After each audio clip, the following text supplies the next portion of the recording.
Bienvenidos y abran su Biblia en Romanos capítulo 8. Así como cantábamos en este momento himnos preciosos, preciosos cánticos que nos llevaron a la presencia de nuestro Señor, así también hay un himno, así le pusimos a esta meditación, a este sermón de esta mañana. El título es Himno de la Salvación Invencible.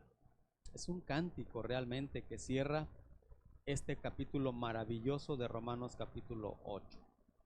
No es que vamos a cantar, pero vamos a ver las cosas tan maravillosas y tan preciosas que se hablan en este capítulo maravilloso. Ya estamos llegando al final, aunque se me hizo mucho material para cubrir, porque hay tanta riqueza y tanta de alguna u otra manera tanta carne en estos pasajes que podríamos pasar mucho más tiempo, pero no queremos tampoco cansar los hermanos. Simple y sencillamente vamos entonces a nuestro texto. Romanos capítulo 8, vamos a leer desde el 28 hasta el final. Y yo voy a pedir que lo leamos y lo leamos pausadamente y poniéndole la acentuación correcta. Voy a repetir la cita, Romanos 8, del versículo 28 para tomar un poquito el contexto hasta el final, que es el verso 39. Dice nuestra palabra, la palabra del Señor así: todos unidos, iglesia preciosa, familia, o leamos la palabra de Dios. Y sabemos que a los que aman a Dios, todas las cosas les ayudan a bien. Esto es, a los que conforme a su propósito son llamados. Porque a los que antes conoció, también los predestinó, para que fuesen hechos conformes a la imagen de su Hijo, para que Él sea el primogénito entre muchos hermanos. Y a los que predestinó, a estos también llamó. Y a los que llamó, a estos también justificó. Y a los que justificó, a estos también glorificó. ¿Qué pues diremos a esto? Si Dios es por nosotros, ¿quién contra nosotros? El que no escatimó ni a su propio Hijo, sino que lo entregó por todos nosotros, ¿cómo no nos dará también con él todas las cosas? ¿Quién acusará a los escogidos de Dios? Dios es el que justifica. ¿Quién es el que condenará? Cristo es el que murió, mas aún el que también resucitó, el que además está a la diestra de Dios, el que también intercede por nosotros. ¿Quién nos separará del amor de Cristo? ¿Tribulación o angustia o persecución o hambre o desnudez o peligro o espada? Como está escrito: por causa de ti somos muertos todo el tiempo, somos contados como ovejas de matadero. Antes en todas estas cosas somos más que vencedores por medio de aquel que nos amó. Por lo cual estoy seguro de que ni la muerte, ni la vida, ni ángeles, ni principados, ni potestades, ni lo presente, ni lo porvenir, ni lo alto, ni lo profundo, ni ninguna otra cosa creada nos podrá separar del amor de Dios que es en Cristo Jesús, Señor nuestro. Amén. Yo puse amén aquí en esta palabra también. Amén, amén. Bueno, hermanos, vamos a entrar así como va a tratar de trabajar y cubrir todo este material tan fantástico, ¿no? Ahora, esta es una cadena de 5 tiempos. Para decirte la verdad, es conocida como la cadena, lo que acabamos de leer, lo que ya nuestro hermano querido, nuestro pastor Luis, predicó la semana pasada. Solo quiero retomar alguna que otra contexto inmediato para entrar a lo que hoy vamos a ver. Nota, hay cinco términos teológicos muy grandes allí. En primer lugar, tenemos la palabra conoció en el versículo 29. Estamos en Romanos 8, ¿verdad? Porque a los que antes conoció. ¿Qué significa la palabra conoció? Si notas, hay un prefijo o hay una palabra importante. Dice, porque en este caso, a los que antes conoció.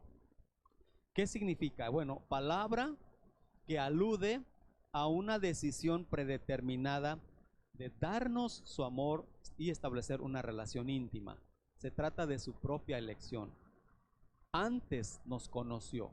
La palabra en griego ginosko o proginosko en este caso es que Él te conoció desde mucho antes, desde antes. Él me conoció desde antes que el mundo fuese.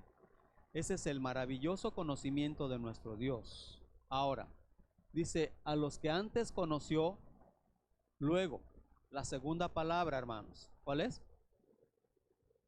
También los predestinó. Hay un prefijo, predestinar. Dios designa o determina de antemano a quienes escoge para ser semejantes a su Hijo. Nosotros hablamos de este proconocimiento previo y esta predestinación, que no son lo mismo. No son lo mismo porque la predestinación tiene que ver con aquella parte en donde tu destino te lo asegura el Señor. Un ejemplo, el conocimiento previo, que es la primera palabra, a los que antes conoció, vamos a suponer que es Dios quien está como piloto de un avión. Él está manejando en el avión. Hay una oferta de viaje, ese es el evangelio, y la oferta es para todo mundo. Sin embargo, los que reciben y los que aceptan esa invitación o a ese viaje son los que se suben al avión y están subiendo al avión, y ahí está toda la logística. Dios como piloto dice, yo voy a tal lugar, necesito que se pongan ustedes en su asiento que les corresponde, que se pongan su cinturón de seguridad y que estén alertas a todas las indicaciones durante el viaje, porque el viaje es seguro. Ahora, el conocimiento previo de Dios significa que Él sabe a dónde vamos. Vamos al cielo, ¿sí o no? La predestinación significa que ese viaje de aquí al cielo va a ser seguro, porque toda la logística la está manejando y la está controlando ¿quién? Dios. Más o menos para ponértelo como manera de ilustración, la predestinación es que tu destino o tu predestino ya está asegurado. No va a haber ningún conflicto, no va a haber ningún contratiempo de que a mitad de viaje el avión se caiga, o el avión le falte gasolina, o el avión tenga algún percance. Ese viaje está listo, asegurado por toda la logística que tiene que ver. Eso es hermoso. Entonces, a los que antes conoció, también los predestinó. Tercero, nota lo que dice el verso 29. Sigue leyendo conmigo. Para que fuesen hechos. Ahora me encanta esa como candado, porque algunas personas dicen, bueno, ¿usted cree en la predestinación, Pastor Salvador? Yo creo en la predestinación y creo en la elección. Y si hay alguien aquí que dice, no, yo no creo en eso, está bien. Yo lo tengo que predicar porque aquí lo menciona y varios pasajes lo mencionan. Yo creo en la predestinación. Esa es mi posición y esa es mi convicción. Pero hay algunos que me han dicho, entonces quiere decir que si Dios ya lo predestinó, ya usted es salvo, entonces hay que vivir la vida como se me antoje. Al fin y al cabo, la vida, mi salvación ya está asegurada. ¿Quiere decir eso? No, nunca. Nota la parte del candado que tiene el versículo 29. Hay un candado precioso ahí. Verso 29 dice, porque a los que antes conoció, también los predestinó. ¿Para qué? Si tú ya tienes tu salvación, si Cristo ya te eligió, ya te conoció, previamente te conoció desde la fundación. Efesios 1:4 dice que Él nos escogió desde antes de la fundación del mundo. Ya estás en el avión, estás en la puerta, como cuando estás en la puerta del avión. No sé si has viajado, la mayoría yo creo que sí, y te dicen, a ver, tu pase de abordar, ¿sí o no? Y si no pasas, si no entregas tu pase de abordar, ¿qué pasa? No vas a subir. Tienes que poner tu pase de abordar. ¿Cuál es ese pase de abordar al avión? Es Jesucristo. Es mi fe en Jesucristo. Entonces la que está allí le corta el pedacito y dice, pásele. Mientras no tengas tu pase de abordar, no vas a abordar, querido. Entonces, sigo con este punto. Dice, a los que predestinó, también los predestinó para que fuesen hechos, ¿qué? Conformados. Dice ahí conformes. Si la ves, la palabra es conformes, pero la idea es para que fuesen conformados, o sea, hechos a la imagen de quién, de su Hijo. Por supuesto, la idea de la salvación nunca va a ser de que Dios te salve, de que Dios te dé la salvación, de que Dios te elija para que tú vivas una vida alejada de Dios. Jamás. La idea de la salvación, el que comprende realmente la salvación, es aquella persona que vive en santificación constantemente, ¿no es cierto? Sí, porque imagínate qué terrible sería que yo diga, ya soy salvo y entonces ahora voy a vivir mi vida como yo la quiera vivir, que al cabo y al fin ya está asegurada mi salvación. Esa es una gran mentira, hermanos. Nunca jamás, porque ahí dice, para que a los que predestinó fuesen hechos conformados, o fuesen hechos conformes, parecidos a quién, a Jesús.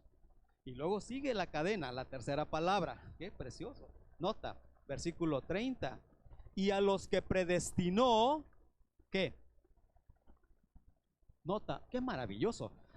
Yo le rogaría a ustedes que hoy en la noche, si pueden, escuchen este sermón de David Jeremiah. Él es un hermano pastor bautista en San Diego, California. Yo estuve escuchando varios sermones de toda esta parte. Wow, esta ilustración del avión me encantó. Esto no es mío, esto es de él. Y termina diciendo en esta parte, nota, a los que conoció los predestinó y luego a esos los llamó. ¿Qué significa llamar? Bueno, la palabra llamar, Dios hace un llamado a todos. Hay un llamado general. Dice la palabra que muchos son llamados. ¿Y qué? Termina la frase. Muchos son llamados. Ok, ese es un llamado general. Ahora, hay un llamado externo, pues. La invitación al vuelo en el avión lo están diciendo. ¿Cuántos quieren ir al avión? ¿Cuántos quieren ir al cielo? Y el llamado está, la invitación está, la oferta está, pero no todos están respondiendo realmente. Ahora, hay un llamado externo. Este es un llamado que es interno. El llamado externo lo hace el pastor Salvador o lo hace cualquier persona que predica. Usualmente cuando uno predica el evangelio, haces una invitación o haces un llamado y tú dices, ¿cuántos de ustedes quieren recibir a Jesucristo en su corazón? ¿Cierto o no? ¿Sí o no? ¿Cuántos quisieran recibir a Cristo? Y muchos de ustedes ya lo han hecho. Ya lo han hecho en diferentes partes, en diferentes lugares, en diferentes años. Yo lo hice hace más de 30 años atrás. Un día en un servicio evangelístico en nuestra iglesia, llegó un evangelista, predicó un sermón impresionante. Para mí fue impresionante porque tocó mi corazón. Cuando él hace un llamado, él dijo, ¿cuántos quisieran recibir a Cristo en su corazón arrepentidamente, con una fe genuina? Yo levanté mi mano. Yo sentí que Dios me estaba hablando, pero en esencia no era exactamente Él.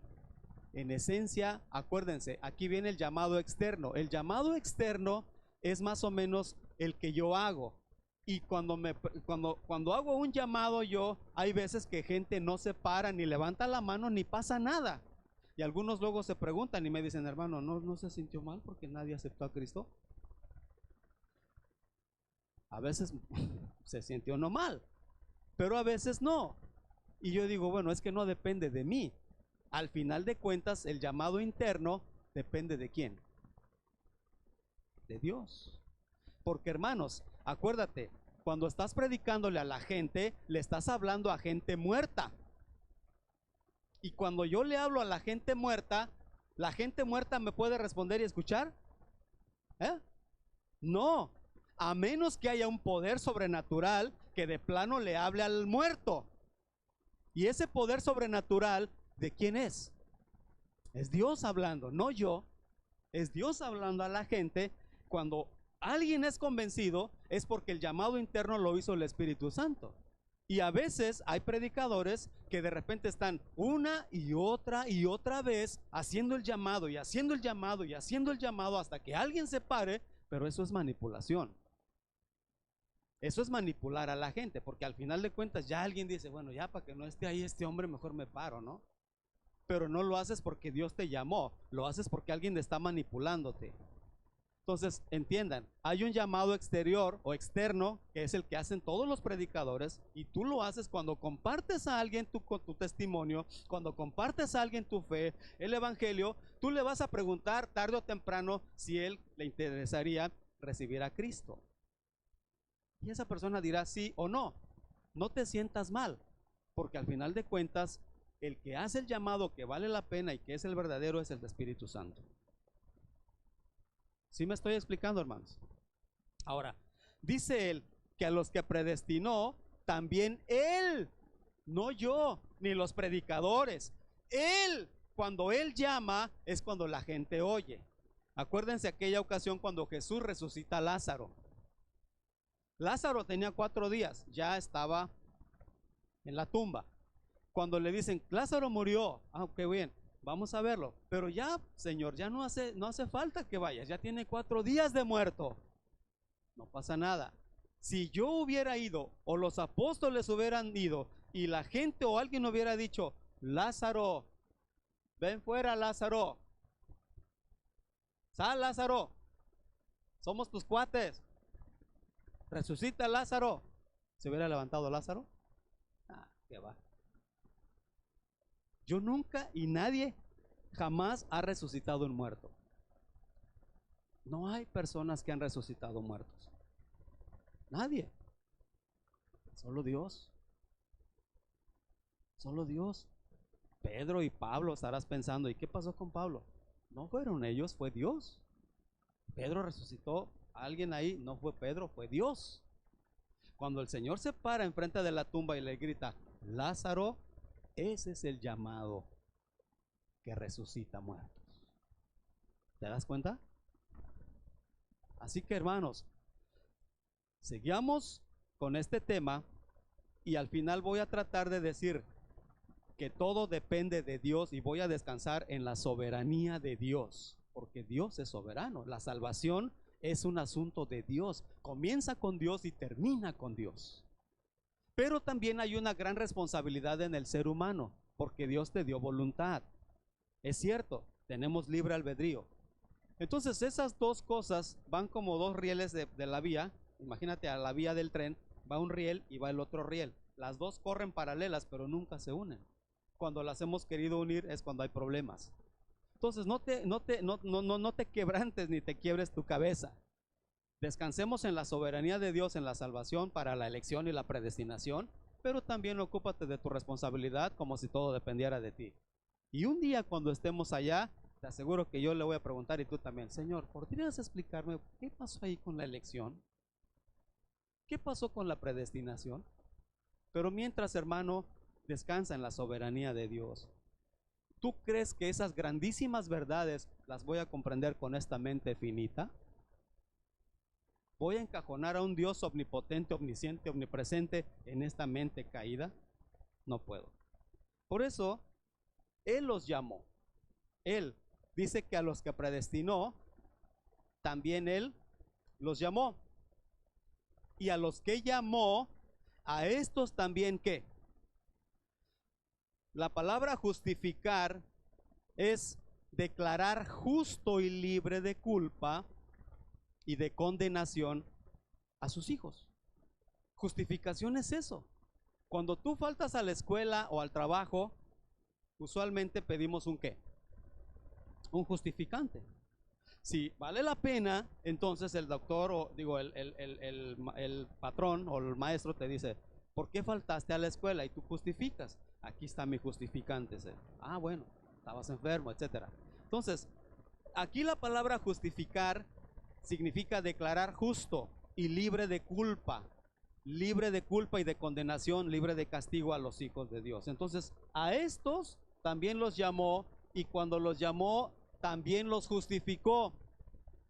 Y nota, estos dos primeros verbos, me voy a voltear para darles a ustedes la espalda. y ver todos acá. Mira, estos dos verbos, los primeros dos, son los que Dios hizo en la eternidad pasada. Estos dos verbos primeros son los que Dios hizo sin que tú y yo nos diéramos cuenta, ni siquiera sabemos qué pasó. Esos los hizo Dios en el pasado. Él te conoció desde antes de la fundación del mundo y Él te predestinó. Pero los dos siguientes verbos son los que son presentes. Lo sigue haciendo en esta etapa, en esta dispensación de tiempo. Él te llamó y en un momento dado, hace 30 años, a mí me llamó. Yo escuché su voz. De hecho, te digo algo, el que predicó esa noche, que era un evangelista allá en Cuernavaca, predicó toda esa semana. En una noche Dios habló a mi vida y después años más tarde encontré que ese predicador estaba en California. Y por alguna razón me lo encontré en California y resulta que él ya en ese momento ya ni siquiera era cristiano. ¿Te puedes dar cuenta? ¿Te puedes imaginar? Por eso Pablo dice, tengo que tener cuidado, no sea que habiendo sido yo heraldo para otros, yo mismo venga a ser descalificado. ¿Qué quiere decir eso? Que no sea que yo habiendo sido el canal para que Cintia conociera o alguien de ustedes conociera, que al final de 5 o 10 años, al rato sepan que el pastor Salvador también anda descarriado. Hermanos, te das cuenta de que Dios puede usar a cualquier persona. Dios puede usar a los, incluso pues, dice un hermano, si usó la quijada de un burro, ¿qué no hará con el burro completo, no? Por eso tengamos cuidado, hermanos. Esto es algo de teología, esto es teológico. Estos verbos, estos términos son bastante fuertes y profundos. Es muy profunda esta teología. Por eso estamos tratándolo así por encimita. Importante es entender que esto lo hizo Dios y esto también lo sigue haciendo hasta el día que ya venga por su iglesia. Él sigue llamando y en ese llamado inmediatamente te justifica. Inmediatamente cuando te justifica, cuando recibes al Señor, empieza el proceso de santifica, que es en el que estamos ahorita, los que ya somos creyentes y que estamos en vida. Cuando tú recibes a Cristo, inmediatamente hay muchas cosas que suceden en tu interior delante de Dios. Varias cosas, entre ellas sucede que Dios te justifica para toda la vida. O sea, ya no estás culpable. Por eso cantamos estos cánticos hace rato. ¿Se acuerdan lo que cantábamos hace un momento? Decía, glorioso intercambio. ¿Cómo es posible que un vil pecador, ese intercambio que hubo en la cruz, que en la cruz Dios compró mi redención y me redimió? Bueno, su santidad del Señor me imputa a mí, me la pasa a mí, y mi maldad y toda mi podredumbre se la puso a Él en la cruz. Ese es el glorioso intercambio. Ahí se justifica, ahí es cuando el hombre, cuando cree en Cristo Jesús, sale justificado. Y luego al final, este verbo es el que nos interesa verlo más. Este es el que irá al futuro. Ahora, vamos a verlo. En este verbo de glorificar, nota que todos los verbos están en tiempo pasado. ¿Sí o no? Ustedes ya lo saben, hermanos. Y no quiero aburrirlos, pero yo sé que los seminaristas ya lo han visto más de quién sabe cuántas veces esto. Estos verbos ya lo han visto, pero la gente nueva, hay gente aquí que todavía no lo entiende, porque yo vi algunas respuestas hace ratito en sus exámenes y de plano veo que hay mucha necesidad de conocimiento de la palabra. Por eso estoy siendo tranquilo, estoy tratando de explicar y estoy tratando de que esto se entienda, para que tú al salir de aquí te vayas con algo y no nada más llegues y te sientes y te vas igual. Es interesante, hermanos, la verdad, ese es nuestro trabajo, tomar el pasaje y hacerlo lo más claro posible. En lugar de confundirlos, la idea es aclararlos, la idea es traerles la luz, la idea es darle sentido a lo que está diciendo la palabra. Estos verbos todos, dice, conoció, es pasado, predestinó, es pasado, llamó, es pasado, justificó, es pasado, y glorificó, en tiempo de la gramática española, es pasado. Pero en términos prácticos, la glorificación todavía no se dio. Todavía no es. Eso va a ser en el futuro. En este caso, Dios revela el estado eterno allí el estado eterno y futuro de sus hijos, que es la glorificación, como un evento pasado, hermanos. Nota, eso que va a ser en el futuro, Dios allí ya lo está viendo como que, como algo pasado. ¿Para qué? ¿Por qué lo hace así Dios? ¿Por qué lo hizo Dios así?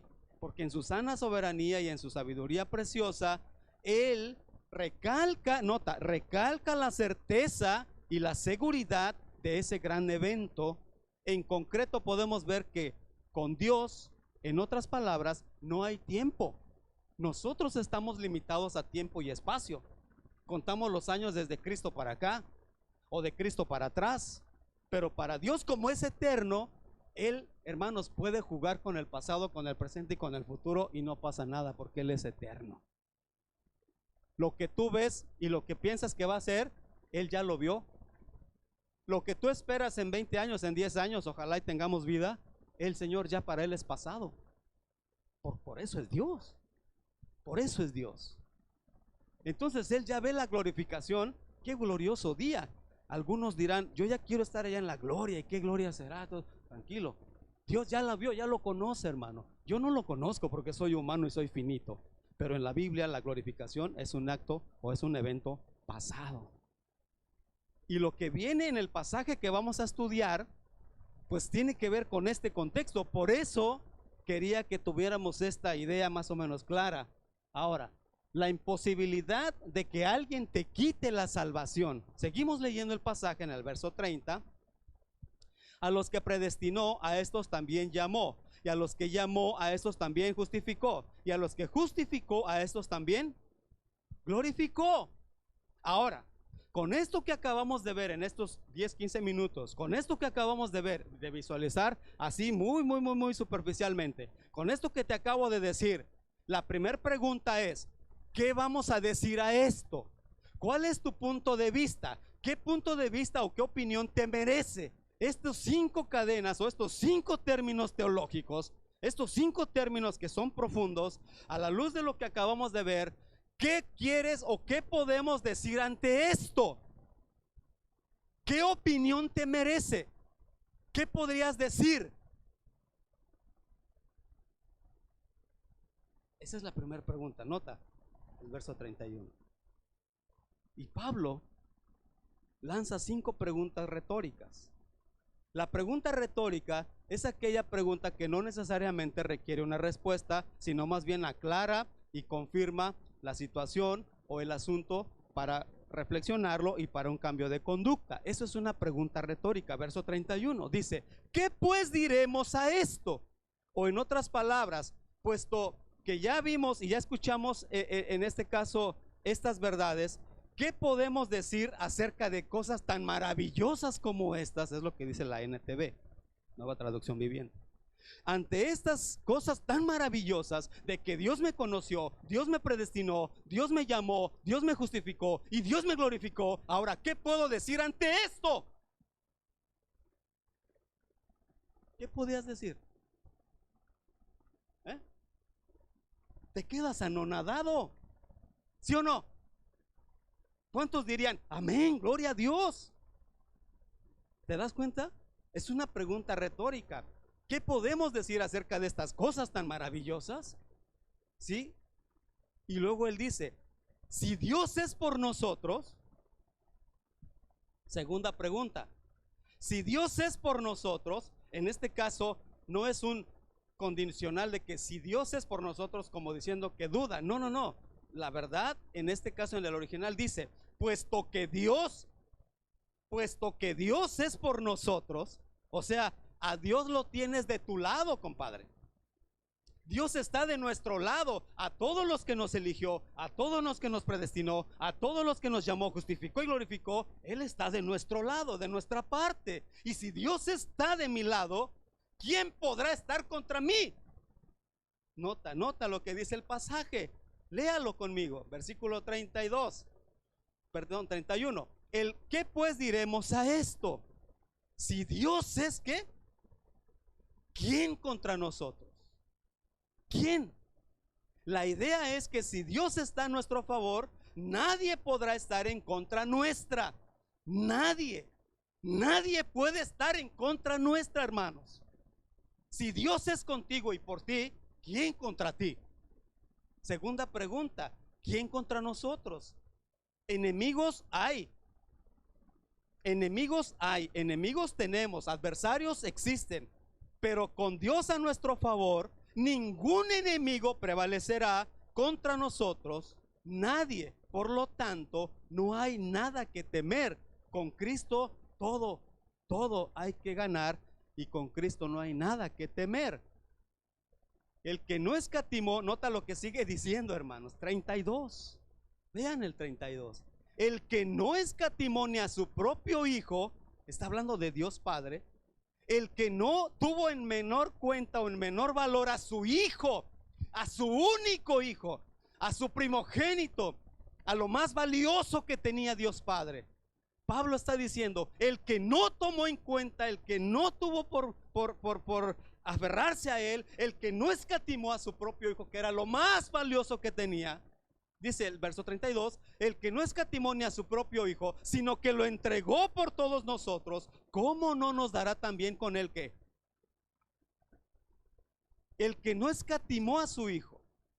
¿Quién entregó a Jesucristo? Sería una pregunta. ¿Quién entregó a Jesús para la muerte? ¿Sería Judas Iscariote? ¿Fue Judas? No. ¿Fue Pilato? No. ¿Fueron los judíos? No. ¿Quién fue? Fue el Padre. Nota el verso 32, parte B. La parte B. El que no escatimó a su propio hijo, sino que lo entregó por todos nosotros. ¿Quién fue? Dios Padre. ¿Cómo no nos dará también con él todas las cosas?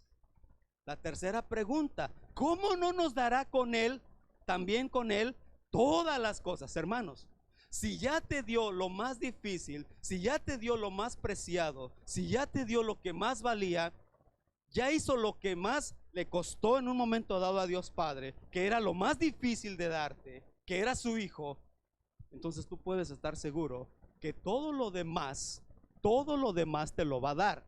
Ahora tú dirás, entonces le puedo pedir un carro, una casa, o más dinero, lo que sea. No, aquí se refiere a las cosas que tienen que ver con la salvación. Si ya te dio a Jesucristo, lo puso en el lugar tuyo, ya lo entregó él mismo lo crucificó, lo sacrificó por nosotros, ¿cómo no nos dará también con esa salvación, con ese regalo que es Cristo Jesús, todas las demás cosas? O sea, todo lo necesario para nuestra salvación y para nuestra santificación. No se trata de cumplir caprichos, se trata de ver las cosas que vienen como el paquete de salvación, y luego de la salvación viene un paquete de obras del Espíritu Santo para santificación. Entonces, versículo 34, perdón, la parte 33, ¿quién acusará? Otra pregunta, esa es la cuarta. ¿Quién acusará a quién? ¿Quién los acusará? Ahora esta pregunta nos introduce a un escenario jurídico. Es como estar en la corte. Yo he estado en algunas cortes, ustedes quizás también. Imagínate que está ahí el juez y está el acusador o el fiscal, y está el acusado y está el abogado y está todo mundo, y tú estás sentado allí y el fiscal, que es el acusador, está dando los cargos contra ti, te está diciendo ahí, este es culpable por esto, esto y esto, y estás enfrente del juez. Esta es la corte judicial. Imagínate esa parte, una sala o un escenario jurídico. Acusar, por eso la pregunta, ¿quién acusará? ¿Quién acusará a los escogidos de Dios? Presentar acusaciones en un juicio, esta pregunta equivale a una declaración enfática de que nadie se atreverá a acusarnos, porque Dios es quien nos ha declarado libres. Nota lo que la respuesta da. ¿Quién acusará a los escogidos de Dios? ¿Qué sigue diciendo el texto? Léalo conmigo. Dios es el que justifica. El acusador de todos nosotros en primera instancia es ¿quién? Satanás, el diablo, hermanos. Ustedes pueden ir al libro de Job. Dice la Biblia que entraba el diablo a la presencia de Dios Y Job acá en la tierra ni cuenta se dio. Es más, Job ni sabía de esas cosas que suceden en el ámbito celestial. Job era un hombre recto, temeroso de Dios y apartado del mal, consagrado a Dios. Él ni cuenta se dio cuando la plática se dio y la acusación se dio entre el diablo y Dios allá en el reino de los cielos, allá arriba. Y Satanás dice, bueno, pues ahí está. Y Dios le dijo, bueno, te lo suelto. Acusándole que Job honraba a Dios porque lo tenía bien bendecido, porque tenía a sus hijos con salud, porque tenía buen dinero, porque tenía propiedades, porque tenía todo. Dice, pues ¿cómo Job no te va a temer? ¿Cómo Job no te va a alabar? ¿Cómo Job no te va a bendecir si lo tienes bien rodeado? Lo tienes bien bendecido. Pues así hasta yo. Pero quítale tantito para que veas quién es Job. ¿Y qué dijo Dios? ¿Ah? Sí, él es el acusador. Él está constantemente, hermanos, delante del trono celestial acusando. ¿Ya viste a tu hijita Cintia? ¿Que ahí anda de hipócrita?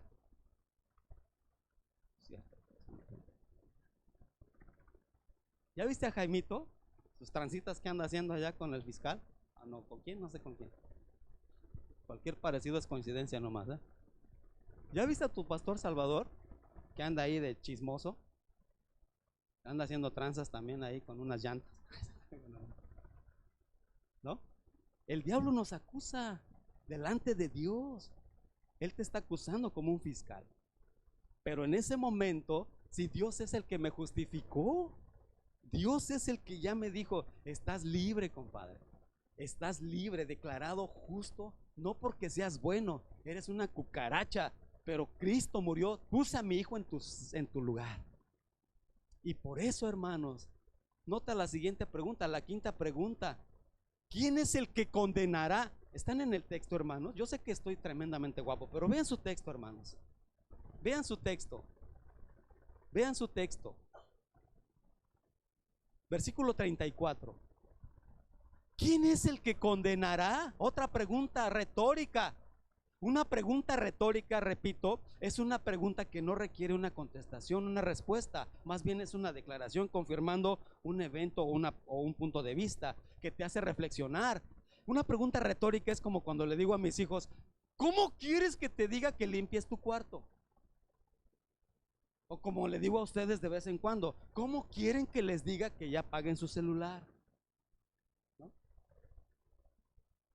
Así como que dices, pues no te puedo contestar. Ah, pues apágalo, ya.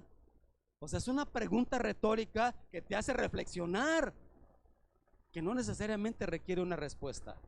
Y por eso aquí la última pregunta, nota la pregunta quinta, ¿quién es el que condenará? Pregunta el apóstol Pablo, inspirado por el Espíritu. El único, te voy a decir, hermano, el único que podría acusarnos aquí en la corte judicial sería Jesucristo. El único que Dios, según San Juan capítulo 5, 22, dice que todo el juicio se lo dio al Hijo. O sea, Cristo es el único que podría juzgarnos. Nosotros no somos nadie para juzgar a nadie, hermano. Si tú eres de los que andan juzgando ahí a los demás, olvídate, tú estás igual o peor. Todos estamos iguales. El único que podría juzgarnos justamente es Jesucristo, porque Dios le dio a él todo el poder de juicio. Capítulo 5, versículo 22 de Juan, primera de Juan, capítulo 5, verso 10. Pero el Hijo, en lugar de eso, nota lo que dice la respuesta aquí divina, versículo 34. ¿Quién es el que condenará? Nota, Cristo es el que murió. Más aún, ¿qué? El que también resucitó. El que además está a la diestra de Dios. El que también, wow. Y yo digo, wow. Verso 35. ¿Quién nos separará del amor de Cristo? Otra pregunta. Y aquí te voy a introducir a por lo menos estas razones que yo veo aquí, las acabo de leer. 4 razones por las que el creyente no es culpable o no es hallado culpable en el trono, en la corte judicial. Cristo murió por él, por mí. 2, Cristo resucitó. ¿Por qué resucitó Cristo? Imagínate que Cristo hubiera muerto. Imagínate que Cristo ya murió y pagó, pero no resucitara. Esa muerte no tendría ningún valor. Igual estaríamos cantando y adorando a un Dios que muerto, como lo tienen todas las religiones del mundo.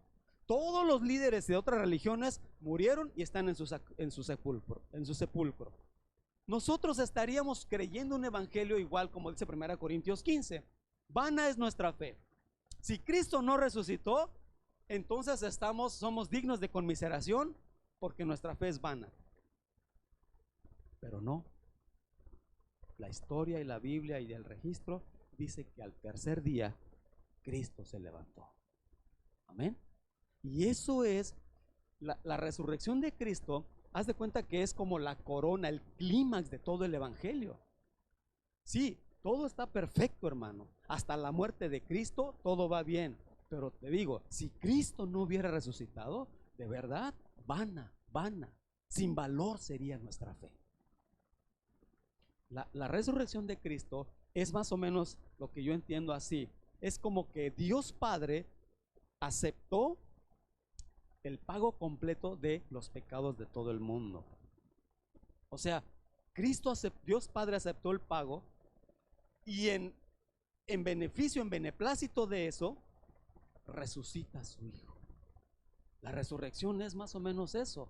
Cristo resucitó, no solamente murió, dice Pablo, pero Él resucitó, y no solamente resucitó, pero está sentado, nota, a la diestra, a la derecha del Padre. Significa que es el único lugar de privilegio, de autoridad. Nadie más se puede sentar al lado del Padre.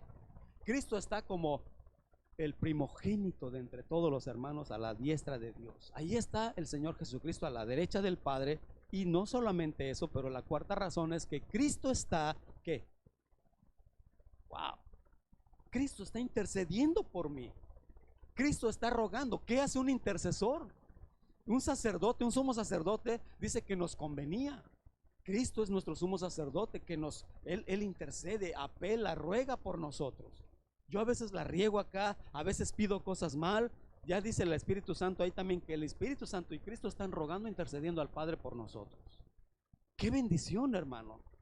Entonces, la idea es, ahora te va a dar 5 argumentos que prueban la seguridad de tu salvación. Vamos a continuar con el pasaje.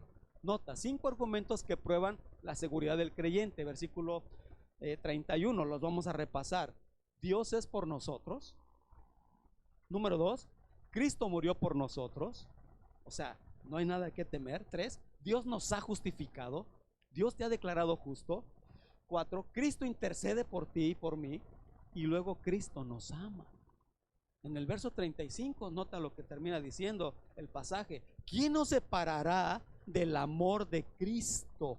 ¿Quién nos separará del amor de Cristo? O sea, en otras palabras, si ya estás unido a Cristo, ¿quién te va a separar del amor, de la unidad, de la unión con Cristo? ¿Quién? Pregunta retórica. ¿Quién? ¿Quién? Y tu respuesta en tu interior sería: nadie, nadie, nadie. ¿Estamos dispuestos, hermanos? ¿Estamos entendiendo la palabra? ¿Quién? Si Cristo es el que murió, Dios es por ti, Cristo murió, Él te justificó, Cristo intercede, Cristo te ama. ¿Quién te puede separar? Nota el verso 36, es una cita del Salmo 44. Como está escrito, por causa de ti, por causa de Cristo, somos muertos todo el tiempo, somos contados como ovejas de matadero. O sea, en otras palabras, por causa de Cristo, constantemente se nos está amenazando de muerte. Pero no pasa nada, hermanos, porque lo que va a decir en el siguiente párrafo es impresionante. Vean, la imposibilidad de que algo te quite la salvación. 35 en adelante, vámonos al verso 36, nota, dice ahí la cita del Salmo 44, 11. Pero luego el 37 te va a dar, en este caso, la imposibilidad de que algo te quite la salvación. 7 cosas que no pueden separarnos del amor de Cristo. Por si acaso hay algo acá. Número uno acá, tribulación. 2, angustia. La tribulación no es otra cosa que sufrimientos, no es otra cosa que dificultades, tribulaciones. Te van a separar del amor de Dios las tribulaciones.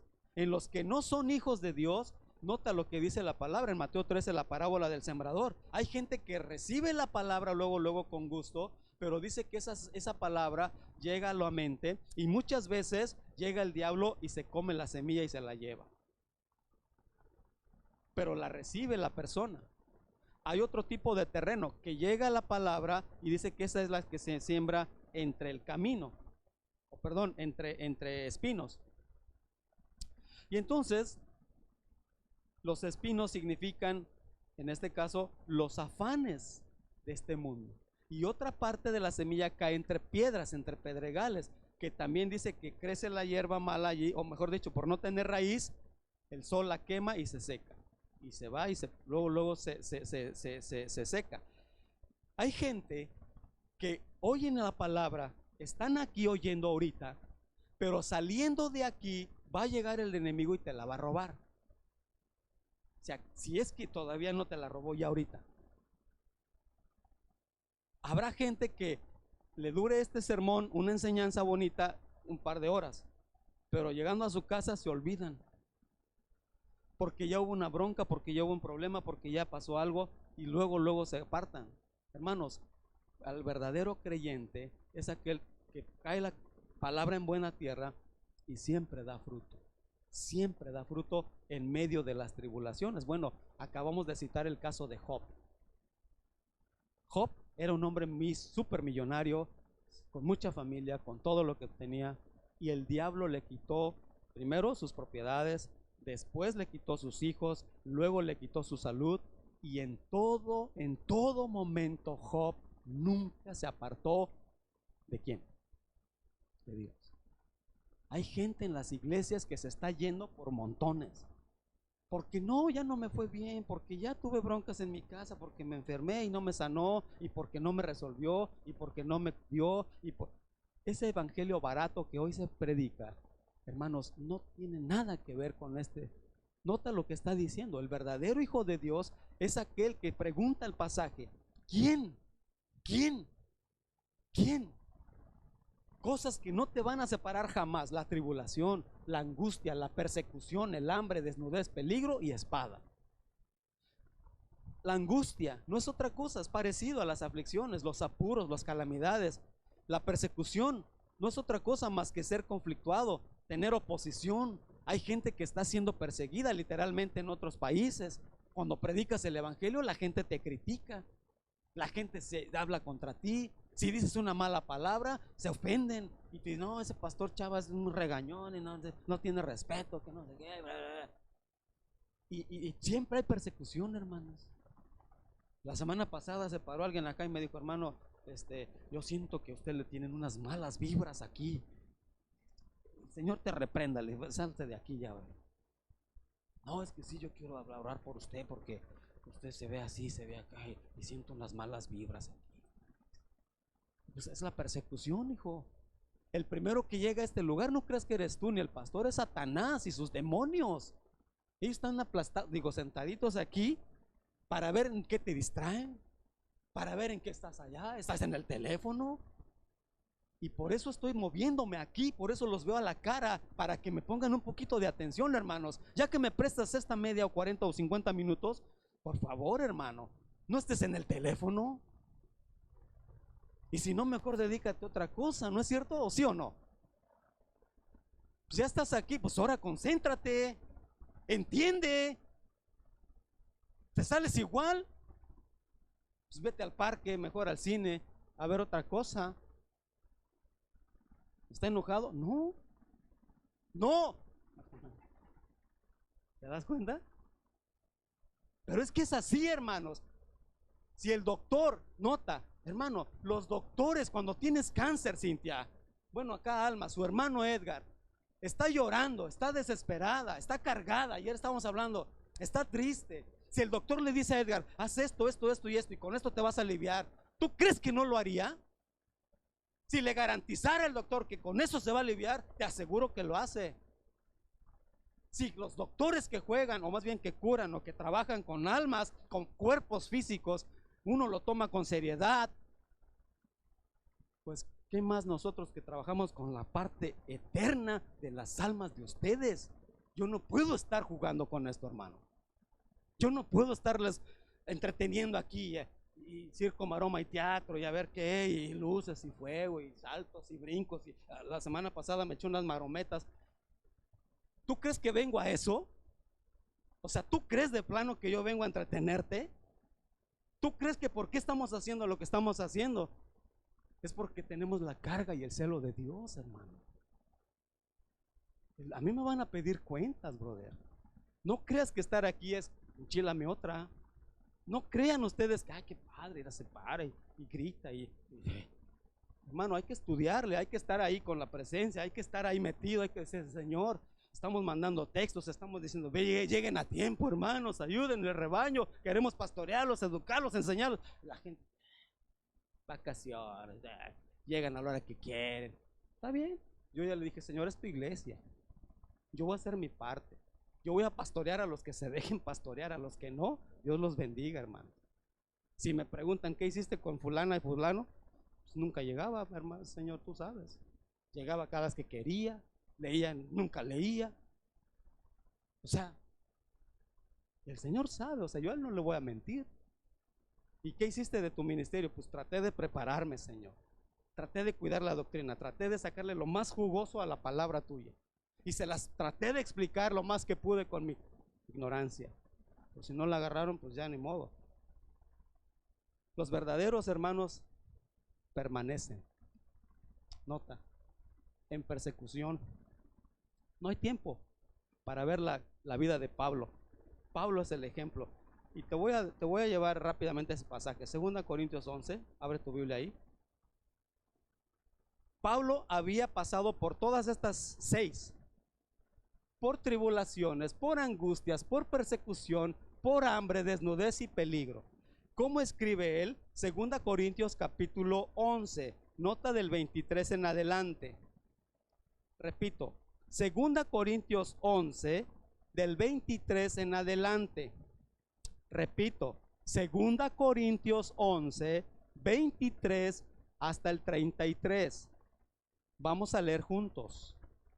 Dice: son ministros de Cristo, como si estuviera loco hablo. Nota, o sea, no soy el único loco, hermano. Sí.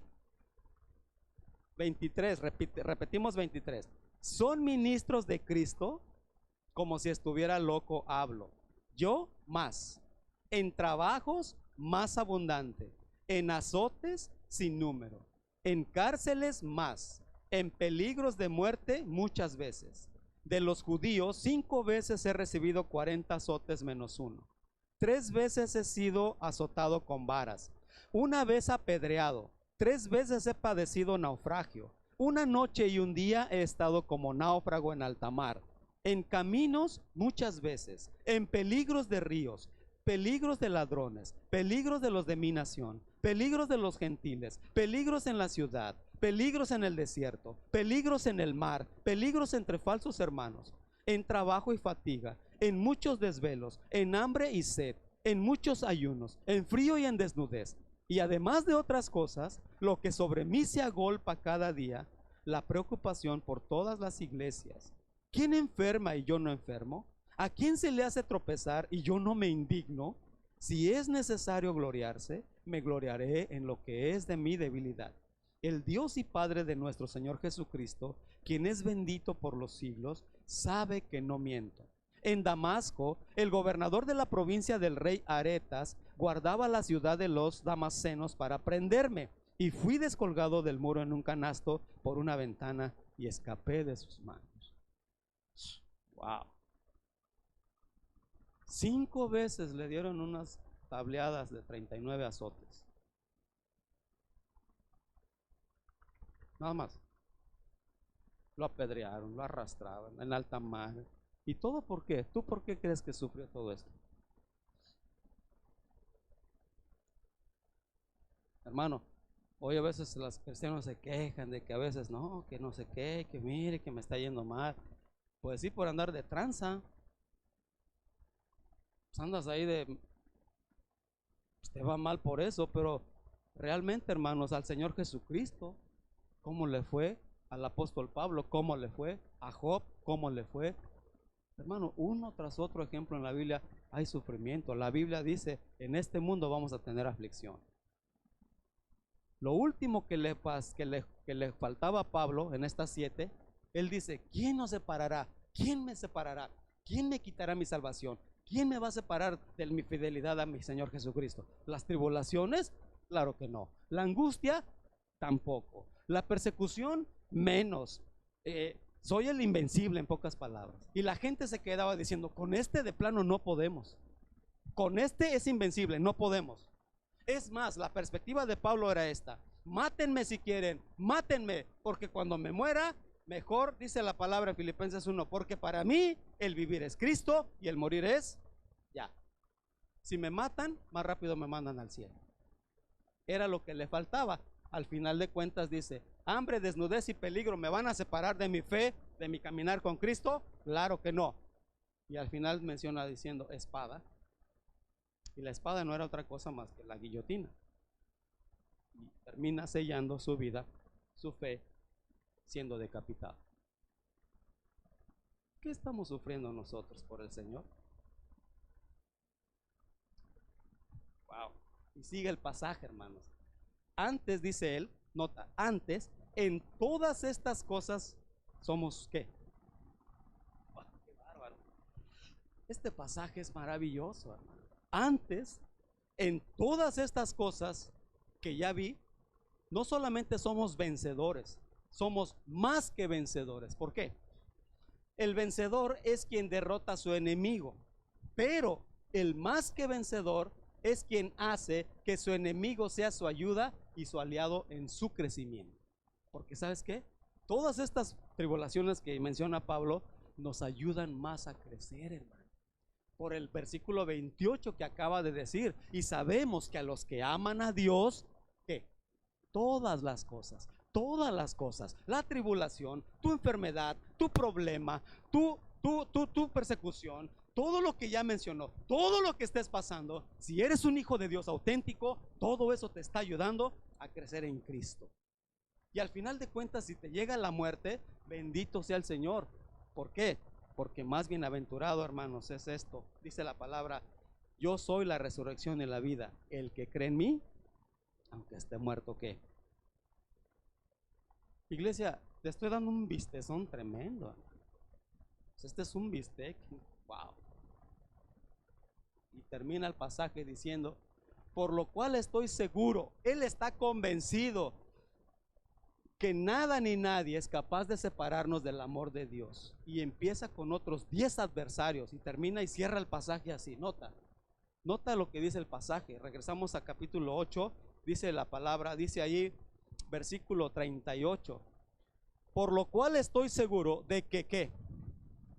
1, ni la muerte, ni la vida, ni ángeles, ni principados, ni potestades, ni lo presente, ni lo porvenir, ni lo alto, ni lo profundo.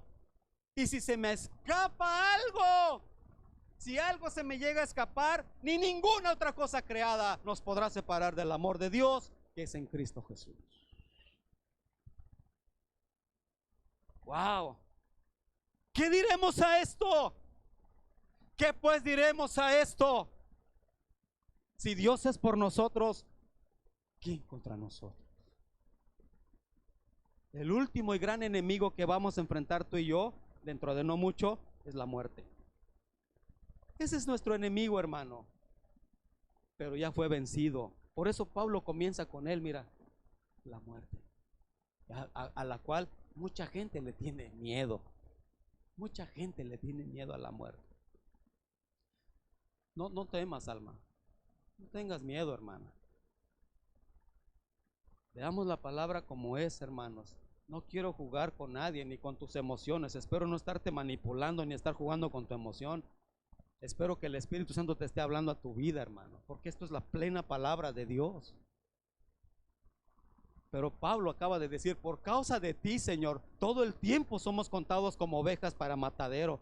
Todo el tiempo, todos los días estamos encausados hacia la muerte. Lean ahí, dice, por causa de ti somos muertos todo el tiempo. Lo acabamos de ver en el 36. Todo el tiempo estamos como muertos. Todo el tiempo se nos tiene como ovejas para matadero. Entonces, ¿cuál es el miedo? Y Pablo comienza con esta lista de 10 adversarios, pero nunca, ninguno de estos tienen éxito contra el creyente. La muerte, la vida, se refiere a las circunstancias terribles que vas a pasar por esta vida. Se refiere a lo que estás pasando, hermano. O sea, espero que, alma, no te desanimes con esto de tu hermano. Espero que tu enfermedad, espero que tu bronca con el matrimonio, espero que tu problema de salud, espero que cualquier problema de la vida que estás pasando no te desanime y no te haga retirarte del amor de Cristo. Porque entonces ahí se ve quién es quién. ¿Quién más? Ángeles, poderes espirituales buenos, principados, poderes espirituales malos, demonios en este caso. Otra vez, potestades, lo mismo, poderes espirituales cósmicos. Lo presente, eventos y circunstancias presentes hoy en tu vida. ¿Qué estás pasando hoy? Cualquier problema que tengas, por muy grande que sea, dile a ese problema, cuán grande es tu Dios. Lo porvenir, lo futuro, lo porvenir, eventos y circunstancias que no te esperas. Yo no sé qué va a pasar mañana, ni en una hora, ni en 10 años. Yo no sé, pero nada de lo que venga me separará del amor del Señor. Ni lo alto, cosas o eventos relacionados con la astronomía, la astrología, ni lo profundo, cosas o eventos relacionados con la dimensión profunda de los infiernos, ni ninguna otra cosa creada, por si acaso se me pasó algo. Nada de la creación, nada me podrá separar del amor de Dios que es en Cristo Jesús. Yo creo que aquí le paramos, hermano. Cierra tus ojos. Cierra tus ojos, iglesia.